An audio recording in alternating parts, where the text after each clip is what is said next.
ये जो एक्ट है 1978 में पास हुआ है और जी। ये जो एक्ट है ये बीजेपी सरकार ने पास नहीं किया था। जी। उस समय में पीके थुम्बन जी का सरकार था और इसको एक प्राइवेट मेंबर रेजोल्यूशन के हिसाब से मूव किया गया था उस समय में। और जो मूव किया था वो हमारा रोइंग का ही एमएलए था उस समय का। और तब से लेकर अभी तक ये एक वैसे ही रहा है, मतलब इसका रिपील नहीं हुआ है। बीच में कई सारा आपका दूसरा पार्टी का भी सरकार रहा, फिर भी रिपील नहीं हुआ। और ये कहना थोड़ा उचित नहीं हुआ कि बीजेपी सरकार इसको रिवाइव कर रहा है। ऐसा तो नहीं है, सब जनता जानते हैं। एक पब्लिक इंटरेस्ट लिटिगेशन फाइल हुआ था बाय बॉक एंड ताम्बो तामिन जी के द्वारा। तो उस पीआईएल के वजह से ये हमारा ऑनरेबल हाई कोर्ट ने ये रूलिंग दिया है कि ये जो एक्ट है ये अभी तक जीवित है, ये अभी तक इसका रिपील नहीं हुआ। तो इसके ऊपर अब रूल बनना चाहिए। सेक्शन 8 ऑफ ये एक्ट कहता है कि स्टेट गवर्नमेंट इसके ऊपर रूल बनाना चाहिए। इसीलिए अभी जो रूल बनाने का जो प्रक्रिया है वो अभी शुरू हो गया है। तो मेरा मानना ये है कि ये स्टेट गवर्नमेंट का वो एक अपना इंटेंशनल चीज नहीं है, बट ये कोर्ट का ऑर्डर है। कोर्ट ने ऑर्डर दिया, आदेश दिया, तो कोर्ट को पालन करना वो एक स्टेट गवर्नमेंट का एक दायित्व है। जी। देखिए, भाजपा एक पॉलिटिकल पार्टी है जी। कोई भी पॉलिटिकल पार्टी एक बड़ा एक समुदाय सेक्शन ऑफ द पॉपुलेशन को इग्नोर करके हम आगे नहीं बढ़ सकता है। इसीलिए बीजेपी इज एक ऐसा पार्टी जो सबका वेलफेयर के लिए सोचते हैं। इसलिए हमारा बीजेपी में हमारे कई मोर्चा हैं, जैसे कि हमारा माइनॉरिटी मोर्चा है, एसटी मोर्चा है। तो जो माइनॉरिटी जो मोर्चा है वो specifically for the welfare and interest of the minority population and minority group. जैसे फॉर एग्जांपल हमारे क्रिश्चियन समुदाय के जो लोग हैं, मुस्लिम समुदाय के लोग हैं, तो हमारे माइनॉरिटी मोर्चा में क्या यही कम्युनिटी के लोग आकर ऑफिस बेयर होता है और उनका जो वेलफेयर, उनका जो हित के लिए जो भी नीति बनाना है, जो भी कार्य करना है, उसका सजेशन देता है, सलाह देता है। और पार्टी उसको हमारे प्रोग्राम पॉलिसी में उसको हम जोड़ते हैं और उसको इम्प्लीमेंट करते हैं। इससे पहले I would like to go back to हमारे जो कांग्रेस के जो मेरा दोस्त ने जो कहा है regarding Janata government and PK थुम्बन एंड ऑल।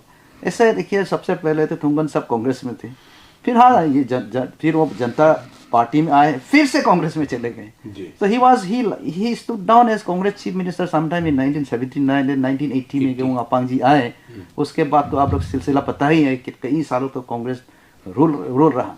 और हमारे जी साहब के जो दोस्त है, उन्होंने एक मित्र जो है एक बहुत अच्छा चीज़ आपको बताया। ये जो प्राइवेट रेजोल्यूशन जो मूव किया था for Arunachal Pradesh freedom of religion act, वो ओकेन लेगो जी थे और वो एक क्रिश्चियन समुदाय के ही एक सदस्य थे। तो he is the one who moved this resolution. तो आप थोड़ा अपना रिकॉर्ड चेक कीजिए।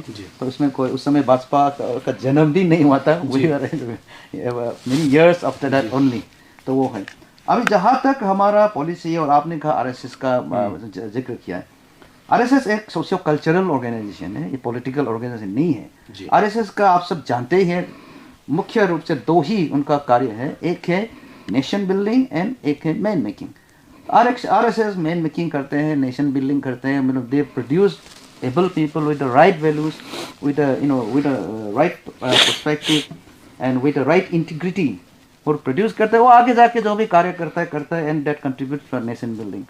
अभी आरएसएस का अगर हम कहेंगे तो डायरेक्टली अरुणाचल में एक बहुत बड़ा एक कंट्रीब्यूशन है। वो है हमारे अरुणाचल में आप देखेंगे बहुत सारा यहाँ के doctor, engineers, even political leader, businessman, they are all VKB alumni.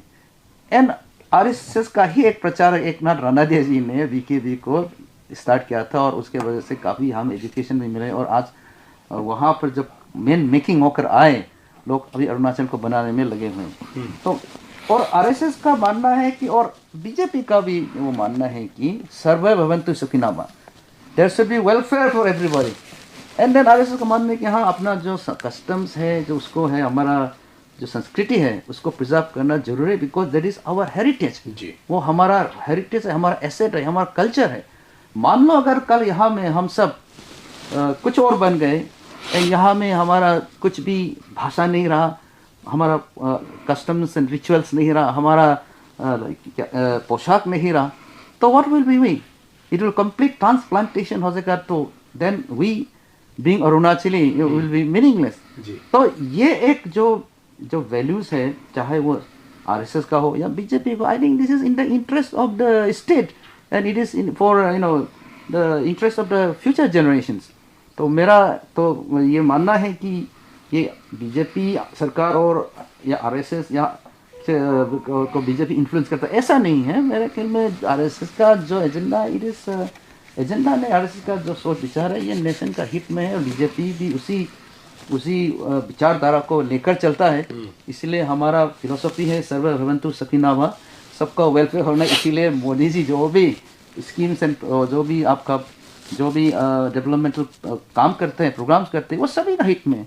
वो क्रिश्चियन या मुस्लिम या सिख ईसाई को डिस्क्रिमिनेट करते. It is for everyone and everyone is getting the benefit. वो तो आप सब देख रहे हैं अरुणाचल प्रदेश में आज कितना बदल गया इन हर क्षेत्र में, यातायात के क्षेत्र में. ये कानून को उनके लिए बेनिफिट नहीं है बोल रहा है ना sir, Christian community. Okay, now coming to this इस एक्ट, देखिए फर्स्ट ऑफ ऑल मेरे ख्याल में थोड़ा इंटरप्रिटेशन में थोड़ा गलती हो रहा है या मिसअंडरस्टैंडिंग हो रहा है.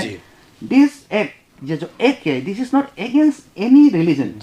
This is for in fact protection of all religions. अभी मेरा ये जैसे दिवांग ताइप साहब ने कहा है कि इस एक्ट के तहत आप कन्वर्सन कर सकते हैं. But you see we talk about article 25 सबसे पहले करता है right to conscience. Right to conscience मतलब आप धर्म, कोई भी धर्म आप ले सकते हैं, बट वो आपका अपना चॉइस होना है. ये एक सिर्फ इतना ही गारंटी करता है कि जब धर्म का परिवर्तन होता है या कोई भी बदलाव, कोई भी आदमी धर्म में बदलाव करता है, it's not be under coercion, by force, by fraud, by fraudulent means and by inducement. ये कभी ये नहीं कहता कि आप कन्वर्सन नहीं कर सकता है. आप कन्वर्सन कर सकता है but through a proper system. और क्योंकि हमारा सोसाइटी, प्राइवेट सोसाइटी पर्टिकुलरली थोड़ा डिसएडवांटेज सोसाइटी रहा सोशली, इकोनॉमिकली एंड अदरवाइज, इसीलिए तो हमको ST सर्टिफिकेट, ST रिजर्वेशन दिया जाता है. इसीलिए it is they are susceptible मतलब उनका to various kind of influence, inducement and various kind of fraud. इसीलिए ये रूल मेरे ख्याल में हमारा ही ट्राइबल कम्युनिटी का हित में है. और जैसे कि हमारा ये ACF के साथी ने कहा है कि वो कन्वर्सन से पहले परमिशन लेना है, ऐसा नहीं है. ये प्रोविजन में ऐसा नहीं लिखा है ना, कहीं लिखा हुआ नहीं है. नहीं लिखा है. इसमें यही लिखा है कि after completion of all the ceremony, सारा आपका कन्वर्सन का प्रक्रिया को खत्म होने के बाद आप इन्फॉर्म करना है DC साहब को, ताकि उसका सही तरह से एंट्री हो, so that it adds to the database management which will again हमारा जो फ्यूचर प्लानिंग, डेवलपमेंटल प्लानिंग के लिए वो काम आएंगे.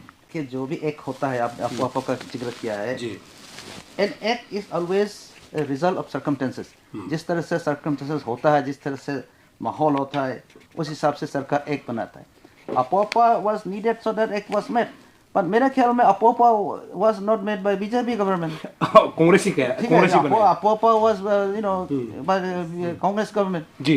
एंड देन BJP तो एक क्या कहते हैं, सक्सेसर है कांग्रेस गवर्नमेंट का. सो the act is there, so the government has to follow that act because the circumstances demand that act को follow करना है. ठीक है. और दूसरा आपने रोड शोड का बारे में बात, मैंने नहीं, सर ने आपको सवाल किया. जी, हम बनाते ही हैं, लेकिन ये क्या, ये जो एक्ट है आपको जानना चाहिए. This act stem from article 25. Article 25 में ये दिया गया है कि हाँ आप फ्रीडम ऑफ रिलीजन है, लेकिन freedom of religion is not absolute. Freedom of religion should see that it does not disturb जो सोशल ऑर्डर है उसको डिस्टर्ब नहीं कर रहा है, जो इकोनॉमिक एक्टिविटीज है उसको डिस्टर्ब नहीं कर रहा है, जो हेल्थ का जो सिचुएशन है उसको डिस्टर्ब नहीं कर रहा है. सो फ्रीडम आर्टिकल 25 आपको फ्रीडम ऑफ रिलीजन देता है to profess and to propagate your religion, but not to induce, not to coerce, okay, not to to convert people to fraudulent means. उतना ही कह रहा है. तो इसीलिए मेरे ख्याल में आपने कहा कि इसको रिपील करने, since this law is constitutional and इसको चैलेंज किया गया कई बार. 1967 Orissa was the first state इसको जो पास किया 1967 में, after Madhya Pradesh 1968 and 1978 after 10 Arunachal Pradesh में पास हुआ. इसको चैलेंज किया गया है, जिसका जिक्र हमारा इफ्साब के दोस्त ने भी किया है। एंड ये सुप्रीम कोर्ट ने रूल किया है कि this is completely constitutional. So when the thing is constitutional, संवैधानिक है, तो उसको रिपील करने का सवाल का है। और किस तरह से कोई भी समुदाय को हर्ट कर रहा है, दिस लॉ एप्लीकेबल टू, मेरे ऊपर भी applicable, I am don't follow एक बुद्धिस्ट के ऊपर, एक सिख के ऊपर। सपोज कोई सिख किसी को कन्वर्ट करवाएगा, that same procedure is apply, same rules will apply. तो इसलिए मेरे ख्याल में I don't think this is there is any negativity in this rule, and its interest of the indigenous population. When I say indigenous, every one of us, including Christian community. Ji, BJP प्रवक्ता आप कुछ आवाज उठा रहे थे। हाँ कुछ जी। अभी ऐसा है कि हमारा जो एसीएफ के जो साथी ने रूल्स के बारे में जिक्र किया है यहाँ, जैसे हमारे सब ऐसे भी उन्होंने जैसे बताया कि ये तो फाइनल पास तो नहीं हुआ ना, ये अभी सरकार में टेबल करने जाना है, उसके बाद लेजिस्लेचर। उसी सिलसिले में मैं कुछ बताना चाहता था। ये ड्राफ्ट रूल है जी, it is under scrutiny now and it has been, अभी इसको फिर से लॉ वेटिंग के लिए दिया गया है। लेकिन एक परिवर्तन इसमें ये बताना चाहूँगा आप लोगों को, मैं हमारा सरकार ने एसीएफ को भी इनवाइट किया है। अभी 21 कल उनका मीटिंग है, हमारे होम मिनिस्टर मामा नतुंग जी और वो सर इतना लेट क्यों की मीटिंग है। लेट मतलब जिसमें कोई लेट का कोई बात नहीं ना, इसमें तो रूल अभी तक जब चर्चा होता है, तो अपोज करता है, तब बुलाया जाता है। देखिए when you feel the desire of the people, तो सरकार बुलाना सरकार का दायित्व है। तो सरकार बुलाया है, मामा नतुंग जी के साथ उनका कल वो है मीटिंग है। और मैं रिक्वेस्ट करना चाहूँगा हमारे एसीएफ का साथी को कि आप अपना इनपुट दीजिए, आपका जो भी कंसर्न है एक्सप्रेस कीजिए। और हमारा सरकार इस बेनोवलेंट गवर्नमेंट, वेलफेयर गवर्नमेंट, आपका जो भी आप लोग कहेंगे उसको कंसिडरेशन करेंगे। But the rules will be frame keeping in interest of everyone, every section of the community. Because ये जो एक्ट है ये किसी पर्टिकुलर समुदाय या पर्टिकुलर रिलीजन के अगेंस्ट नहीं है, ठीक है। और आपने कहा बीजेपी तो जनता पार्टी बीजेपी है और जनसंघ, देखिए जंक्शन यस, जनसंघ हमारा ओरिजिन है, फिर जनसंघ को डिसॉल्व करके जनता पार्टी बनाया गया। बट बीजेपी लीडरशिप जो बीजेपी को जो स्थापित किया, they have difference with Janata party, इसीलिए हम लोग जनता पार्टी छोड़कर भारतीय जनता पार्टी बनाया। इसलिए जनता पार्टी अरुणाचल में जो थे वो बीजेपी के सरकार था, ये कहना मेरे ख्याल में वो गलत है, वो चीज नहीं है। That was a totally different government dispensation and different party. आज का जो बीजेपी है तो बिल्कुल अलग है। Shifting the blame. No, it's not a matter of blame, it is a matter of facts. No, we are stating the facts है कि 1978 में ये किसने रेजोल्यूशन मूव किया था और किसने कौन सा सरकार ने पास किया था। वही सवाल किया गया कि रेजोल्यूशन पास अगर उन्होंने किया था, ओकेन और जो भी नाम दिया, उसका कुछ पुख्ता सबूत है क्या? बता रहे कि क्रिश्चियन है। यस यस, इनफैक्ट मैं वो भी बताना चाहता था कि आज भी हमारे बीच में प्रेम खंडू थुंगन जी आज भी जीवित हैं। इनफैक्ट कल ही मेरा उनसे बात हुआ है और मैंने उनको पूछा भी है कि can I quote you in tomorrow's debate in this panel discussion. He said आप एकदम दिल खोल के आप मुझे कोट कीजिए, and if need be people can come and consult me. And in fact, V.K. Tumbon is a living history. He is still here in Itanagar itself. मैं तो रिक्वेस्ट करूँगा आप हमारे कांग्रेस के साथी को भी और एसीएफ को, आप लोग जाके मिलिए तुंगन साहब से, और जो भी इंफॉर्मेशन आज हम यहाँ आपको दे रहे, पर्टिकुलरली जो ओकेन लेगो जी का जो रेजोल्यूशन जो उन्होंने मूव किया, it is because of the input he has given us. देखिए पहले काम, हम प्रिलिमिनरी काम तो करना पड़ेगा ना, करने का बाद ना वाइडर डिस्कशन नहीं, अब टेक्निक होने के पास होने के बाद आप क्या बताएंगे? होता है ड्राफ्ट बिल, उसको ही वाइडर सर इसको भी तो मान के चलना पड़ेगा ना, भेजा जाता है। आपको बुलाएंगे, कोई भी बिल का प्रक्रिया यही है कि पहले ड्राफ्ट बिल होता है, उसको फिर पब्लिक डोमेन में अपलोड किया जाता है, फिर उसको जो भी कमेंट देना है दिया जाता है। This is work in progress. अभी मैंने कहा ये this is work in progress, और इसीलिए since it is a work in progress, it's not a final draft copy, इसलिए हम एसीएफ को भी बुलाया गया है। और we are, आप गुड सजेशन, आपका सजेशन अच्छा है। बीजेपी सरकार is not close to inviting other political party and taking input from other stakeholders। और आप ये भी जानते हैं ना कि बीजेपी सरकार ही ऐसा सरकार है, पेमा खांडू का सरकार, जो बजट बनाते समय में हर ग्रुप से, from every section of the society, हर अलग अलग वर्गों से इनपुट लेते हैं। नहीं सर, तो उसका जैसे हमारा एक क्या बोलता है वेलफेयर है और पार्टिसिपेटरी हमारा गवर्नेंस का एक हमारे यहाँ में प्रक्रिया है। सो बीजेपी बिलीव इन पार्टिसिपेटरी। मैं कहना चाहूँगा आजम साहब से कि BJP has every respect for Christian community in Arunachal and in the country. और इसका एक सबूत है कि हमारा बीजेपी सरकार में ही हमारा तो 2 कैबिनेट मिनिस्टर आपका क्रिश्चियन समुदाय से ही है जी। ओके, ऊपर से हमारा करीब 15 MLAs आर फ्रॉम बीजेपी। बिल्कुल। अगर बीजेपी पर्टिकुलर किसी रिलीजन या ग्रुप के अगेंस्ट होता तो हम टिकट क्यों देते हैं जी, है कि नहीं? हमने टिकट दिया। और हमारा सरकार बीजेपी का जो सरकार है सिर्फ यहाँ नहीं, नागालैंड में भी हमारा कोलिशन गवर्नमेंट है जी। वहाँ भी कई सारा हमारे नागा बंधु लोग अपना ही पार्टी के सदस्य भी है और संसद भी है जी। और कुछ ये भी है अपना विधायक भी है जी। तो that goes to prove that BJP किसी पर्टिकुलर ग्रुप या रिलीजन के खिलाफ नहीं है। जैसे मैं शुरुआत में क्या, we are political party, we have to be with everybody, everybody has to join us. हमारा स्ट्रेंथ कब कैसे बढ़ता है जब लोग हमें ज्वाइन करेगा, है कि नहीं जी।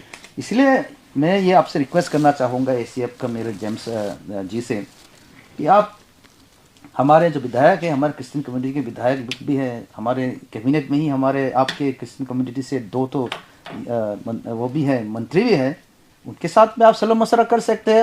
अगर हमारा ये एक या बीजेपी सरकार एंटी क्रिश्चियन होता तो कैसे वो लोग बीजेपी में रहता? They are well educated people, they are learned people, they are well inform people, तो वो लोग तो है ना बीजेपी में। और कभी भी हमारे पार्टी में आप किसी से भी पूछ सकते हैं, आपके कुछ रिश्तेदार लोग भी तो मेरे ख्याल में तो बिल्कुल होंगे हमारे पार्टी में, कभी भी हम धर्म के बारे में या रिलीजन के बारे में हम बात नहीं करते कभी भी। Even in our core group meeting, even in our top most planning meeting, कभी भी हम बात नहीं करते सर लेकिन छुपा के तो करता है ना, छुपा के तो काम कर रहा है। दैट इज आपका एजम्पशन है। बताएंगे आपको बताइए, हम बताएंगे आपको बताइए, आप छुपा कर आप उसको बताइएगा, उसको खत्म करने दीजिए। And then I mean we can not have any control on Assam. आप जवाब दीजिए। किसी का जो कल्पना है उस पर तो हम कंट्रोल नहीं कर सकते। नहीं सर, और एक मिसकंसेप्शन ये भी था कि क्रिश्चियन कम्युनिटी में बहुत सारे लोग ये भी सवाल उठा रहे थे कि मतलब कि कल को अगर ये कानून पास हो जाता है तो एसटी कट जाएगा, है ना? आपने सुना होगा कहीं ना कहीं किसी के से सुना होगा कि क्रिश्चियन अगर ये कानून को लागू कर दिया जाता तो क्रिश्चियन जितना लोग क्रिश्चियन है उसका जो एसटी जो सर्टिफिकेट है उसको हटा दिया जाएगा या फिर उसका वैल्यू नहीं रहेगा। ऐसे भी मतलब क्योंकि शायद हो सकता है कि उनके पास सही कंसेप्ट उनको नहीं मिला होगा या फिर सही उनको मतलब नहीं बताया गया होगा। क्या ये कानून सच में कल को अगर लागू होता है तो क्रिश्चियन कम्युनिटी जो लोग क्रिश्चियन को मानता है उसका एसटी सर्टिफिकेट रद्द हो जाएगा? ऐसे तो कुछ बात नहीं है। और वो जो सब्जेक्ट है, जो इश्यू है, वो बिल्कुल दूसरा इश्यू है। लेकिन मैं इतना इन्फॉर्म करना चाहूँगा कि उस विषय पर भी सुप्रीम कोर्ट ऑफ केस गया है, इंस्टेंसेस जहाँ मेघालय का भी एक केस है, तो वो किसी दूसरा समय का ही वो चर्चा होना पड़ेगा। बट ये जो एक है और जो एसटी का जो मामला है, इससे मैं कोई कनेक्शन में नहीं देख रहा हूँ। लेकिन मैं इतना ज़रूर कहूँगा कि हाँ, ये जो एक है ये एंटी कन्वर्जन नहीं है। आपने ये कहा कि conversion, he read out conversion means renouncing one religious faith and adopting another religious faith. Adopting का मतलब यह है कि आप दूसरा धर्म को अपना लिया, दूसरा रिलीजन को अपना लिया, यही कहता है ये उसका। और आप अपनाने का कोई इसमें या वो नहीं है, रुकावट नहीं है। ओनली आप एक सिस्टम, एक प्रोसीड्यूर फॉलो करना है, उतना ही है टू एंश्योर दैट कि आपका जो कन्वर्सन है बाय इंड्यूसमेंट, लालच देकर आपको या बाय फोर्स आपको थ्रेट करके, आपको धमकी दे के नहीं हो रहा है, या बाय फ्रॉडुलेंट मीन्स आपको ठग करने हो रहा है। तो उसमें अगर सरकार अगर ऐसा करेगा तो उसमें क्या खराब है? सरकार is insuring your welfare, then what is the harm there? मुझे तो कोई उसमें द ग्रेटेस्ट इम्पैक्ट डिमोनेटाइजेशन किस पे हुआ आपको पता है? इट इज ऑन, ये तो आप दोनों का पॉलिसी है, ऑन टेररिस्ट फंडिंग। टेररिस्ट का आगे पैसा आया, कलाधन, वो पैसा इसके वजह से आपको आप बताएं आज कश्मीर में कितना हो रहा है, कितना इन्फ्लेशन हो रहा है, कितना पत्थरबाजी हो रहा है, कुछ नहीं, बिल्कुल खत्म। लेकिन पहले जहाँ में यहाँ में माओवादी का जो प्रॉब्लम थे कितना खत्म हो गया, बिकॉज बीजेपी हैज नहीं। आप पर सवाल यही है कि आप चुप चुप के काम करता है बीजेपी पार्टी जो है। बिल्कुल चुप के काम नहीं करा। आपने सवाल किया है 300 ट्रिपल तलाक का, आपने सवाल किया है article 370। This was on the BJP's manifesto long ago.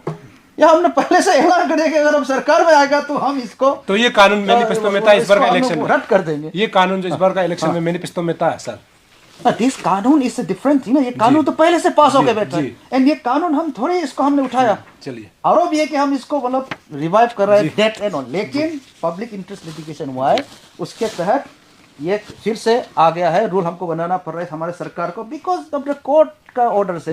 And PIL तो कोई भी फाइल कर सकता है ना, any citizen of this country. अगर आप लोग सोचते हैं anybody this act is unconstitutional, then you have the provision for legal records. आप कोर्ट का दरवाजा खटखटा सकता है, बिल्कुल। उसमें आपको कोई रुकावट नहीं है। 6 मंथ पे आप लोग ने खटखटाया नहीं, ऐसे बात भी नहीं क्या आप बोलते ठीक है मैं करेगा हम स्ट्राइक करेगा, बात देयर लीगल रिकॉर्ड्स आपका पास तो ओपन था ना, अभी भी है, आप कीजिए। Now if the supreme court declares कि ये जो एक्ट है अनकॉन्स्टिट्यूशनल है, तब हम मानेगा कि अनकॉन्स्टिट्यूशनल है। अभी तक जहां मैंने देखा है ये अनकॉन्स्टिट्यूशनल नहीं है, ये ड्रैकोनियन भी नहीं है, ये डिस्क्रिमिनेटरी भी नहीं है, ये वायलेशन ऑफ आर्टिकल 25 भी नहीं है, ये अगेंस्ट कोई भी समुदाय या कोई भी रिलीजन के ग्रुप में नहीं है, और ये मोस्ट इम्पोर्टेंटली ये बीजेपी के राज्य सरकार पेमा सरकार ने इसको फिर रिवाइव नहीं किया। It is because of public interest litigation. ये चीज हम जनता को बताना है। जी जी, हम लोग उन्होंने इस बिल इस एक्ट के बारे में बोला, कहा कि मतलब क्रिश्चियनिटी मेंशन नहीं है जी। इसमें 2 चीज है, और इन्होंने ये भी पहले जिक्र किया कि conversion mean renouncing one religious faith, adopting another religious faith। मतलब एडॉप्ट करने में कोई आपत्ति नहीं, सरकार को ये कह रहा है जी। पहले मैं इस पे आऊंगा इंडिजिनियस फेथ के इशू पे सर।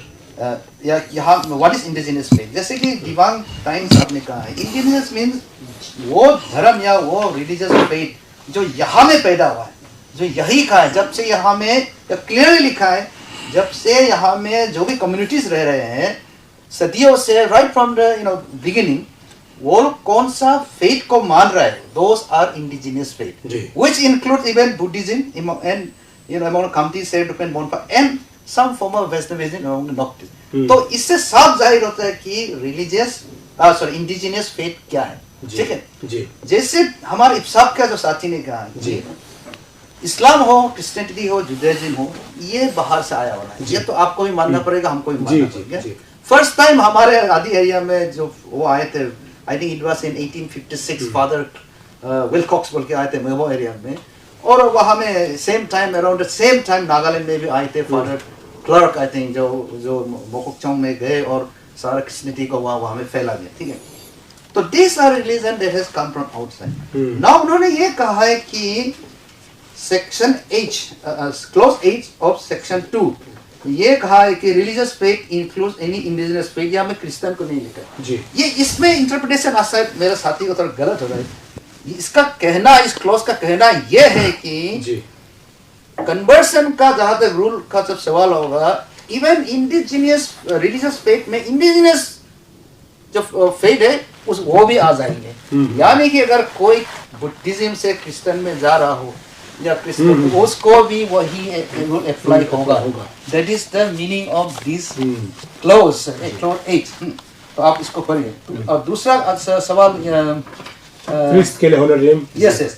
और देखिए हम I am from Donyi, worship उसके area, I am from Donyi follow faith, and Arunachal में पहले तो पूरा ही डोंजी फॉलो फेथ फॉलोअर्स थे, लेकिन इंडिजिनियस थे। और आज के तारीख में इंडिया में 5 कम्युनिटीज को माइनॉरिटीज माना जाता है, Sikh, Muslim, Christian, Muslim, Jain, फारसी, जैन एंड योर बुद्धिस्ट, ठीक है। और देखिए हम अरुणाचली जो है, हमारा जो डोंजी फॉलो फेथ फॉलोअर है, we don't come under this minority category. Therefore there is no special funding provision from the central government और फ्रॉम द स्टेट गवर्नमेंट, ठीक है। तो अगर आज के तारीख में कुछ ऑनरेरियम या कुछ फाइनेंशियल इंसेंटिव दे रहे हैं state government, which actually central government भी देना चाहिए, एक्चुअली जैसे दिवांग ताइंग साहब ने कहा हम लोग माइनॉरिटी है अभी, उसे कम अंडर माइनॉरिटी मिनिस्ट्री, तो उसमें क्या खराबी है बताइए, है कि नहीं? आपको तो पहले से मिल रहा है, your institutions getting lot of fund from the minority, you know, the ministry of minority affairs, आपका वो बनता है, हॉस्टल बनता है, कॉलेजेस बनता है कि नहीं? तो therefore अगर हमारा पेमा खांडू सरकार प्रोएक्टिवली अगर हमारे जो यहाँ के ट्रेडिशनल जो प्रीच है या ट्रेडिशनल प्रैक्टिस, उनको अगर कुछ छोटा मोटा ऑनरेरियम देने से I think that is a very good move, उसको अप्रिशिएट किया जाना चाहिए, है कि नहीं। और मैं ये भी कहना चाहूँगा सभी दर्शकों को कि देखिए पेमा खांडू सरकार एक वेलफेयर ना सरकार है और इंक्लूसिव गवर्नेंस में बिलीव करते हैं, और पेमा खांडू एक अच्छा पढ़ा लिखा चीफ मिनिस्टर है, one of the best college of India, Hindu college से पढ़ा है। 2024 मिनिस्टर एजुकेशन रेटिंग के हिसाब से Hindu college is number 1 college, और फॉर्चुनेटली मैं भी उसी कॉलेज से पढ़ा हुआ हूँ। तो ऐसा पढ़ा लिखा आदमी जो इंडिया का बेस्ट कॉलेज से पढ़ा है, आई थिंक वो कोई भी जो ऐसा काम नहीं करेगा जो हमारे इस जनता के हित में नहीं है और प्रदेश के हित में नहीं है। धन्यवाद। इस एक्ट के डेफिनेशन के हिसाब से वही है, इंडिजिनियस पेट मतलब ये एक्ट कह रहा है, क्लियर लिखा है जो कम्युनिटी या सेटल हुए हैं और पहले से प्रैक्टिस करके आ रहे हैं, prior to the coming of Islam, India का होना चाहिए, इंडिया का होना चाहिए, ठीक है। That is indigenous means from the country, from the land, that is indigenous, वो है। और इनका जो मेन कंसर्न है कि रिलीजियस फेथ एज का section 2 clause 8 religious faith includes any indigenous faith. इसका मतलब ये है कि डिवाइन टाइम साहब ने जो कहा है वही है, हम दोनों फॉलोअर है, लेकिन कल हम किसी अगर क्रिश्चियन को कन्वर्ट करना भी हो, बैक टू होम कमिंग से घर वापस, जैसे आप लोग कहते रहते हैं, फिर भी हम भी सेम प्रोसीजर फॉलो करना पड़ेगा। जी बिल्कुल, the rule applies for everybody, सबके। So this act is not against any religion per se, ये सबके लिए, it's applicable to me, applicable to him, applicable to you, सबके लिए है। तो इसलिए तो मैं समझता हूँ this act is I mean for interest of everybody, सभी के लिए। और मैं लास्टली ये वही कहना चाहूँगा कि डिबेट से तो अब ये सब जाहिर हो गया कि this act is not unconstitutional because it has been stated so by the Supreme Court. This is not draconian. ये किसी भी जबरदस्ती तो हो नहीं। This is not anti-conversion because आप conversion कर सकता है। ये तो कभी नहीं बोलते आप conversion नहीं कर सकते, कर सकता है। Only certain आप सेफगार्ड फॉलो करना पड़ता है कि नहीं। ये आर्टिकल 25 का वायलेशन भी नहीं है, ठीक है। और इसमें कभी आरोप भी नहीं लगा रहा है इस एक्ट के कि क्रिश्चियन लोग इंड्यूसमेंट कर रहा है, फ्रॉड कर रहा है। सोशल मीडिया में मैंने कई जगह देखा है कि ऑलरेडी दे आर स्टेटिंग कि हमारे ऊपर आरोप है कि हम लोग फोर्सफुल कन्वर्सन इंड्यूसमेंट करता है। नो, इस एक्ट कहीं भी ऐसा नहीं कहा है, रूल में भी ऐसा नहीं कहेगा। सो वो एजम्पशन है, वो नैरेटिव्स कहाँ से आता है वो हमको पता नहीं, वो नैरेटिव्स बहुत गलत हैं। ये एक कभी नहीं कहा है कि क्रिश्चियन मिशनरीज लोग या क्रिश्चियन एवेंजलिस्ट लोग फोर्सफुली कन्वर्ट कर रहा है, प्रोविलेंस मीन से कर रहा है, इंड्यूस, ये कभी नहीं कहा है। सोशल मीडिया में और ऐसा चर्चा चल रहा है, लेकिन मैं जनता को ये बताना चाहूंगा वो गलत है। बीजेपी पार्टी की तरफ से कोई भी ऐसा कोई स्टेटमेंट नहीं रहा, ना हमारा जो भी हमारे लाइक माइंडेड जो भी ऑर्गेनाइजेशन है उनके तरफ से भी, और ये एक्ट में भी, तो ये क्लियर होना है। तो लास्टली वही ये लागू होना है, ये रूल जो बन रहा है जी, ये rule because of honourable court के ऑर्डर से बन रहा है। हमें स्टेबिलिटी टाइम जो दिया है वो 6 मंथ का टाइम है, लेकिन जब रूल बना रहा है तो स्टेक होल्डर सारा से कंसल्ट जरूर होंगे। उनका जो भी हमारे स्पेशली पर्टिकुलर एसीएफ का जो सेंटीमेंट है, इनपुट, वो हमारे पार्टी के लिए बहुत ही मान्य रखता है। और हम तो हर समय जब भी कुछ यहाँ में अरुणाचल प्रदेश में एनी सोशल इश्यूज रहता है, एसीएफ को हम लोग कंसल्ट करते ही हैं। और आपके मुताबिक ये लागू होना चाहिए?